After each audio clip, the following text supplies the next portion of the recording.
د کډوالو په چارو کې په نړیواله کچه مطابق د حقوقو بینالمللي عمومي او نړیوالو اصولو په 1950 کال کې د کډوالو چارو کنوینسیون یا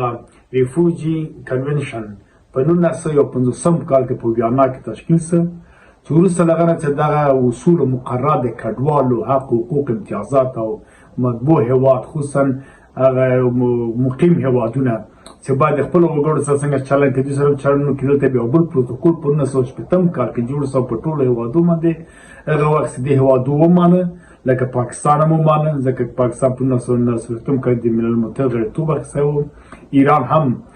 په 1940 کال کې د ملګرو ملتونو سازمان غړیتوب اخیستی او دا کنوانسیون هم دوی دواړه منلي دي نو بنا دوی چې کله دا ډول چلنونه کوي له افغان کډوالو سره او فشار غواړي راوړي په سیاسي فشار په حاکمیت د افغانستان باندې هم ابزار په شکل د کډوالو ناوړه استفاده کوي یا زنداني کوي خلاف د انساني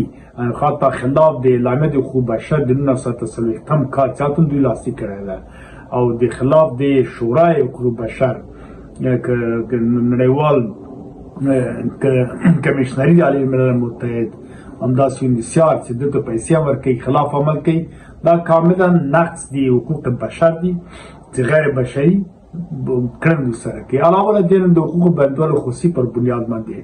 هم له ایران سره له پاکستان سره تقریبا څه کم زیات 50 کاله دې خواته کله چې دا کډوال دي هیوادو ته تللي دي له دوی سره د افغانستان مختلف دولتونو د دوی له مختلف دولتونو سره تړون لاسلیک کړي دي سہولتونه به تر کومه کچه پورې اجازه څه باید وسي د دوی هم خلاف دی عمل کوي نو بنا دوی که څنګه چې ما ویلې دوی ابزاري استفاده کوي له کډوالو نه کله ډلې ته پلته جوړوي اشګانه او افغانه مخکې جوړ کړي وو اوس هم زینبونو فاطمونو جیش العدل او دې خواته تقریبا ډېرې ډلې په پاکستان کې صحابه او جیش محمدي او ټي ټي پي او نور ډلې ته جوړوي او دا متاسفانه دین هم استفاده کوي هم په افغانستان باندې فشار راوړي بل خواته افغان حکومت هم دې کې پړ ده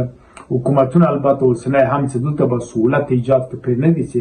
څوک کډوال سره که د نجونو ښوونځي باید پرانیستي ښځې باید کار ته راسي کار زمینه باید مساعده سي خپلو وګړو ته د ژوند زمینه ورته مساعده سي د تعلیم زمینه مساعده سي ښه روغتونه باید جوړ شي تر هغه چې دوی وکړي چې په ښه روغتونو کې تداوی تر هغه چې اړ نه سي بهر ته او خصوصا ګاونډي هېوادو ته په هغه صورت کې باید د مخنیوی ونیول سي او خپل هېواد ته به کډوال بیرته راستانه سي اوس هم باید ګوټلې ګامونه پورته کړي دوی ته د مځکو د کورونو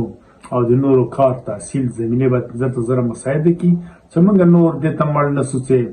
پاکستان او ایران ته او نورو هېوادو ته کډوال افغان لاړ سي او هغوی له دې نه ابزاري استفاده وکړي او بیا فشار